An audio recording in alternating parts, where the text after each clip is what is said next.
This video is about credit history and credit scores, and it's part 2 of the Personal Financial Literacy unit. Sooner or later, you're going to want to buy a car or a house, and you're going to want to take a loan out to purchase these large items.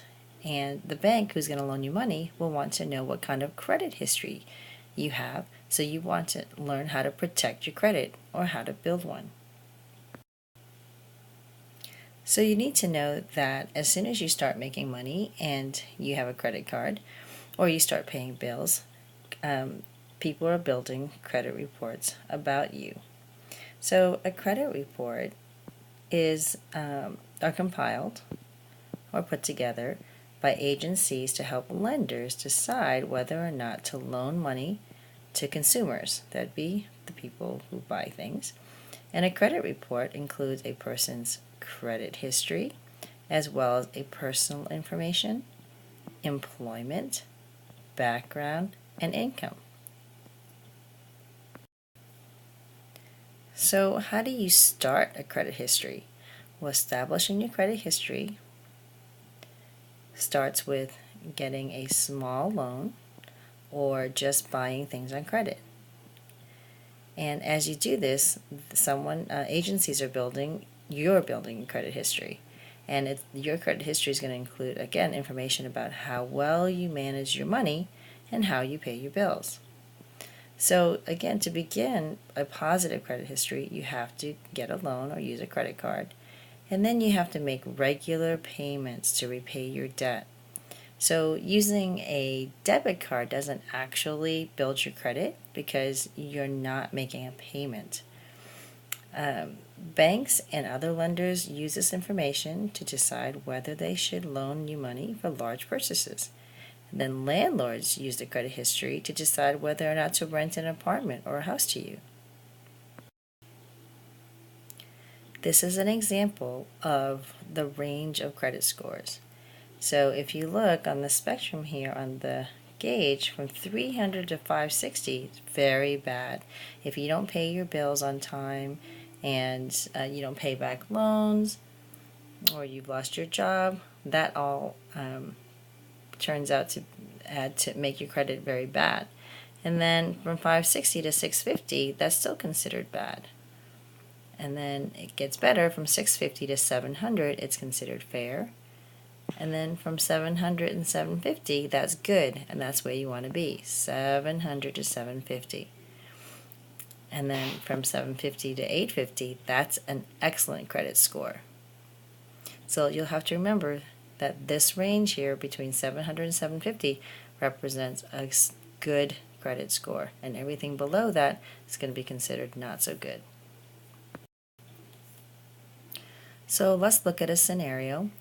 Raphael's older brother has applied for a bank loan to buy a jet ski, and each statement below tells something about the brother's credit history. Decide whether the bank would regard each statement as a positive or negative factor in deciding whether to approve the loan application.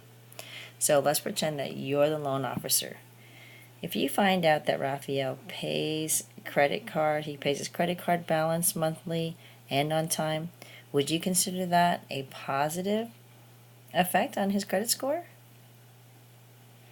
If you said yes, you're correct. He pays his balance on time every month. Well, what about B? He recently lost his job and is looking for work.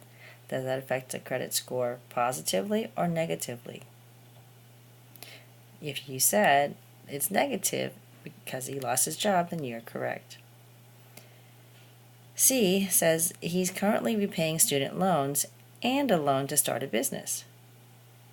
Does that affect the score positively or negatively? If you said positively, then you're correct because he is demonstrating that he can make regular payments to a student loan and another loan for a business. And what about D? He answered all the questions on the application honestly, even those that reflected poorly on his past credit history. Is that positive or is that a negative? If you said positive, then you're correct.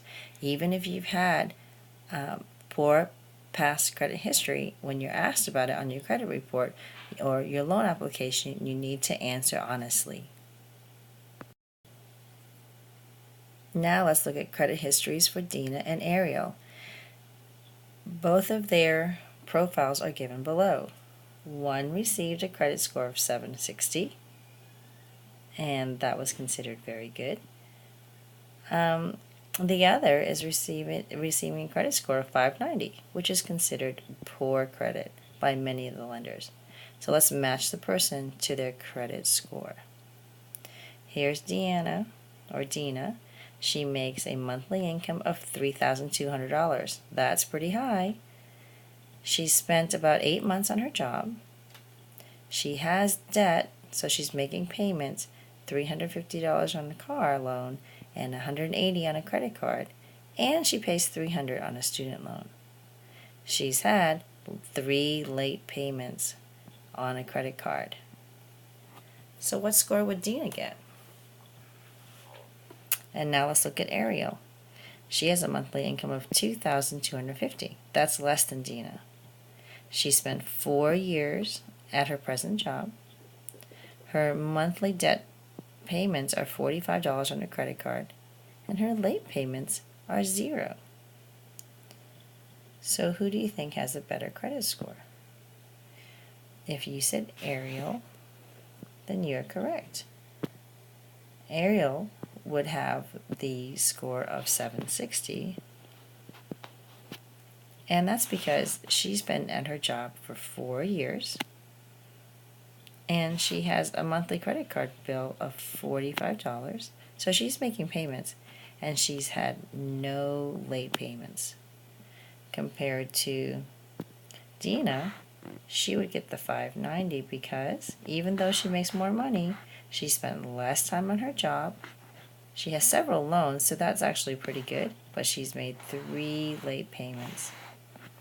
So the late payments and having a low, very short time at work would make her credit score go down. So there you have it. Now it's your turn to go to your packet and answer the questions, and then you can come back to either part 1 or part 2 of the videos if you've forgotten some of the things that were mentioned.